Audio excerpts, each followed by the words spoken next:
All right. So we've sort of met before. We've only met like online, but Yeah. my name is Kiara, if you needed a refresher, and I'm a project coordinator at Nordic Pioneers.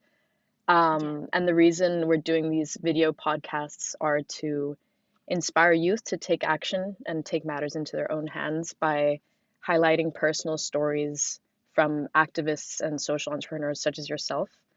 And we're starting with interviewing our jury members from the Nordic Pioneer Prize. And you're actually, yeah, the very first that we're interviewing. Oh, So we're super excited for that.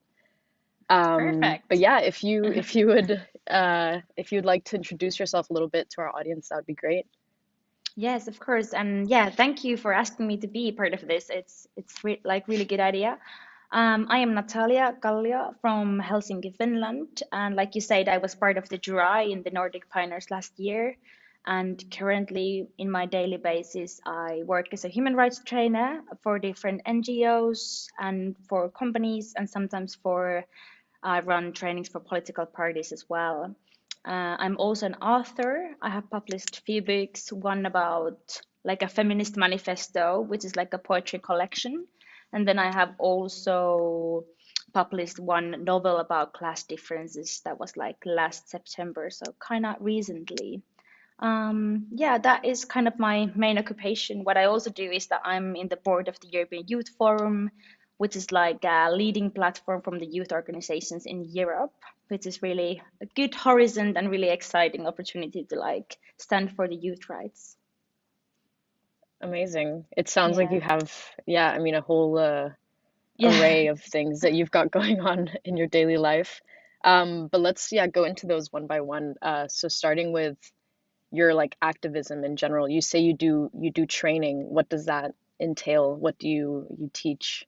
Yeah.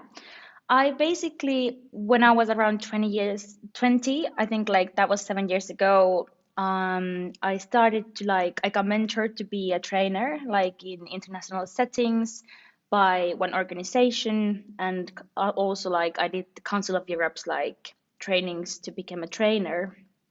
And what I do is like non-formal education. So it's not like the exact same education that we get like in school world, but it's just like a very formal.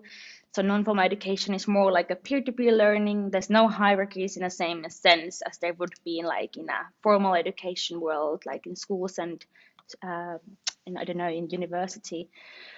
And what I do is trainings about different kind of like hot topics, I would say, that are issues for the human rights currently, mainly like during the last year, I was working on loads of with the peace and children rights, and those were kind of like the main occupations, and also like LGBTQ rights. I've also worked as a trainer in I don't know multiple topics, but like feminism, populism, inclusion, and participation. Quite like wide range, but all Mhm. linked together still. Okay. And when did you realize that this was something you wanted to do and that there were things you wanted to change? I think very at very early age. Like Hmm. when I was a children, I used to think that I'm gonna change the world as my job. Like when I get older, Hmm. luckily I don't think that I'm gonna change the world anymore. I think that would be like a being a bit too hard on myself. But what I do is that I really do work on social change in my everyday life, not to maybe change the whole world on my own. I don't hope to do that, but I still kind of love the attitude that I have as a children, and I have kind of like grown up with that attitude, and it has still like a little bit changed over the time. But definitely as a child, like I always knew that the world is based on like inequalities and injustice, and it's something that I want to work on. Okay. And are there any specific aspects of these like human rights that you feel more passionately about others or that you enjoy working with more than others? Mm. Like not necessarily, but I have just like maybe a bit more focused on like just like being like intersectional feminism and LGBTQI rights and peace as well, and like Hmm. inclusion and like social and economic inclusion. I think those are like the main occupations that I have had. but I think like everything is very well linked together. But and also like coming from like a working class background and being part of the LGBTQ community, those are kind of like a topics that I feel very related to and linked to. So I feel Of like also course. coming from the like personal experience, those are something that I really enjoy Hmm. working on with. Yeah. And in the Nordic countries, these are things that we usually take pride in being very Mm. like advanced. But do you feel like that is a fair reflection of the reality in the Nordic countries, or are there things that the Nordic countries can still work on? Yeah, definitely. I feel like that we are very proud of being like welfare states, and we do tend to tap ourselves and being like very proud about what we have.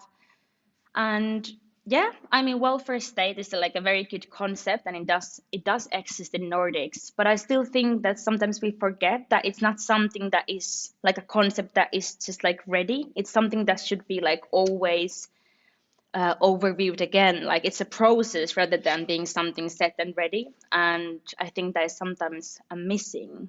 And also, like when I published the book about class, like last September, there were loads of people who say to me, but we are welfare state, and like you can like decide what you want to do, and you can just become like whatever you wish and pursue your career like whatever it is, or like like any kind of education for free, which is in a like a theory it is true, but like as a fact it's not. Like most likely you're going to get the same education as your mother did, like that is like shown by the statistic. And yeah, we tend to tap ourselves and be very proud what we have, but I still think there's still a lot to do and like, yeah, a lot to work on. Yeah, yeah, for sure. And you mentioned you were a board member of the this LGBTQIA plus organization, IGLYO. Could you tell us a little bit more about that and how what the fight for LGBTQIA plus rights look like in the Nordic countries and around the Yeah, world? yeah, that organization is Iglio. I used to be the board member, but I actually Okay. I finished my mandate on last year, and then kind of because I got elected to the European Youth Forum, so it was kind of like a bridge to another place. But I did was the board member for years, so I can briefly say that Iglio is like the world's largest LGBTQI organization for youth and students, and it has like I think over 100 member organizations. Mm, I used to be part of the member organization in Finland called SETA. I was in part of the like international affairs committee, and then got elected to the IGLIO, the international umbrella organization. And from IGLIO, the like leading umbrella organization of all the youth organizations in Europe, basically in the European Youth Forum now. But the LGBTQI issues and LGBTQI rights are very involved in my work as a board member in the European Youth Forum as well. Like the whole LGBTQI community, I feel like we have done like a significant progress during the past years, and we have done like very concrete steps. And there is good news. There is a lot of good news, I would say. But at the same time, like globally, over 60 countries have anti-LGBTQI laws, and like still, I feel like at the moment, LGBTQ rights are used as a tool to activate conservatives, and it's kind of I think the issues that we are currently facing as a community are a little bit changing and just like moving towards something else that we need to Hmm. work on with. But I still want to highlight that there is a good progress. There is a good news, even though there is like still a lot to do. The fight is not over for sure.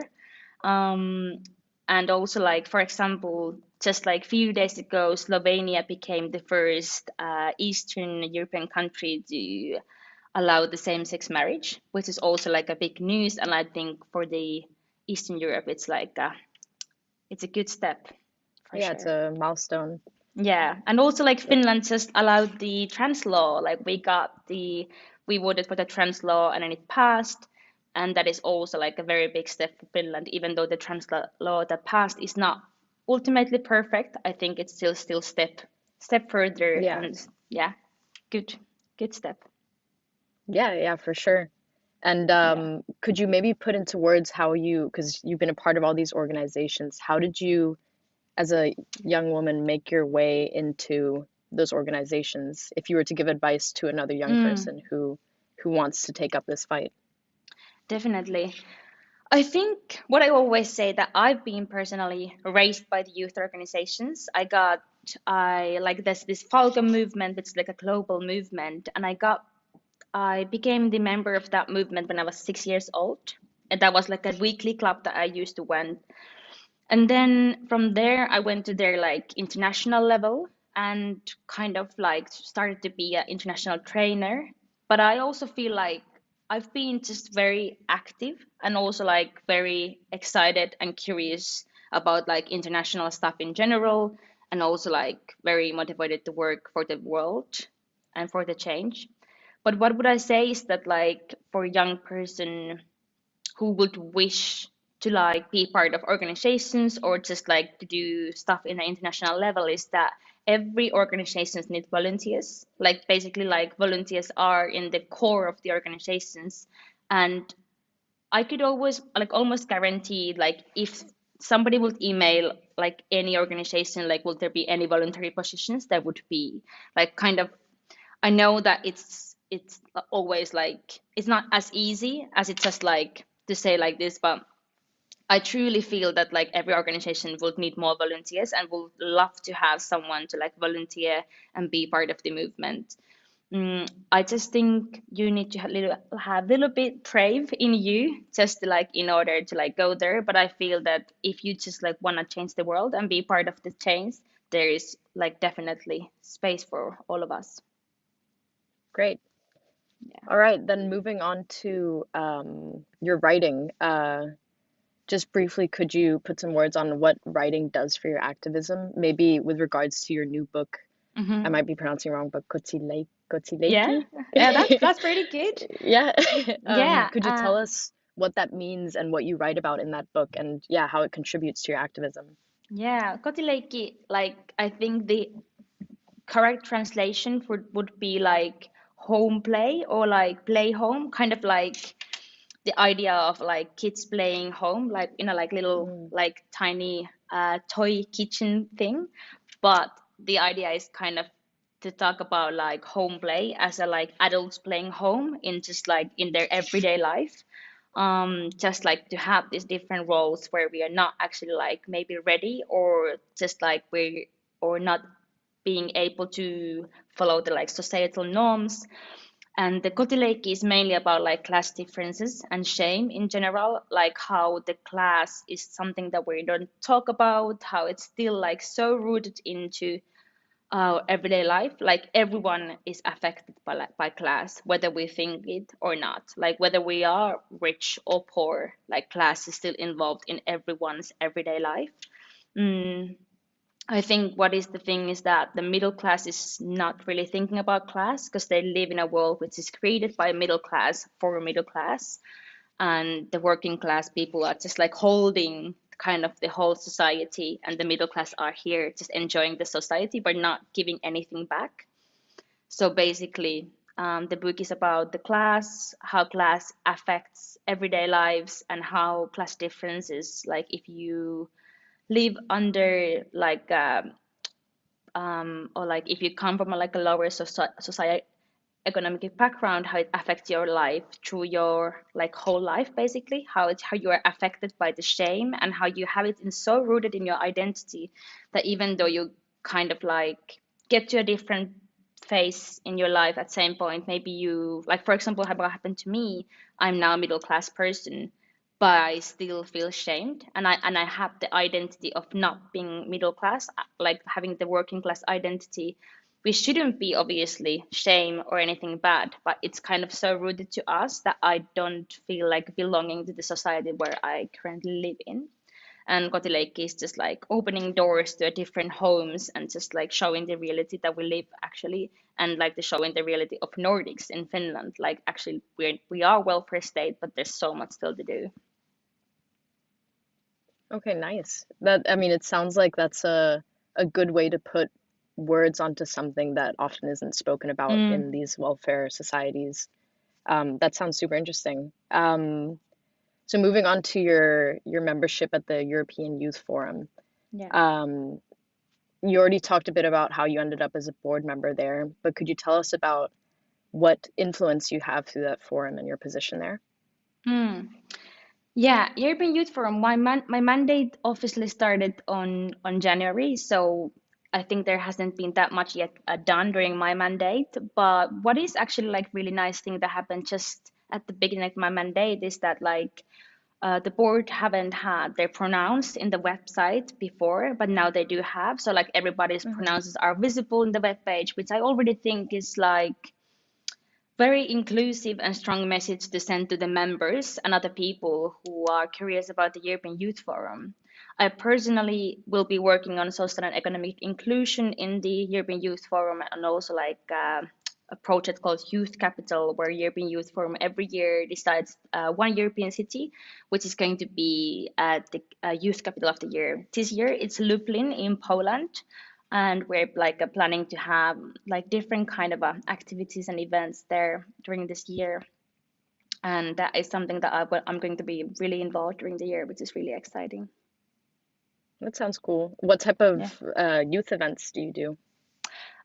Well, that is going to be decided with the Lublin, the city, and the like youths in the city. So it's not like completely decided yet, but they are having like really nice and engaging ideas. So I'm like really looking forward to get my hands on that and Yeah, more details. yeah, we're looking forward to hearing about that as well. Yeah. Um, and what would you say? Because I mean, at Nordic Pioneers, we award young individuals who often have taken matters into their own hands instead of joining like an established organization. But what power would you say there is, or what benefit would you say there is in being part of an organization and having this like Mm. support system, I guess? Yeah, I think that is really good question because what I feel is the power of the organization is the yeah, like I said, when I was a children, I used to think that I'm going to change the world on my own as a job when Hmm. I'm adult, and it's really hard to like actually kind of to do something on your own, like completely as an individual, but also like it is like mentally and physically like really hard and not fun to do things on your own. So what I see as the power of the organization is like being part of the movement, being part of like ongoing activism, being part of ongoing energy of young people and work of young people, kind of like being part of something historical and being part of as a like as a yeah, being part of movement as an activist and not just like trying to achieve something as an individual, but just like having this sense of like belonging and like community feeling, I guess. Yeah, absolutely. All right, and then we're just going to finish up with some questions in general about your thoughts on youth empowerment. Yeah. Um, how, in your opinion, how do we make sure as a Nordic community that youth have a much bigger say in important matters in the future than they do now? That is a perfect question.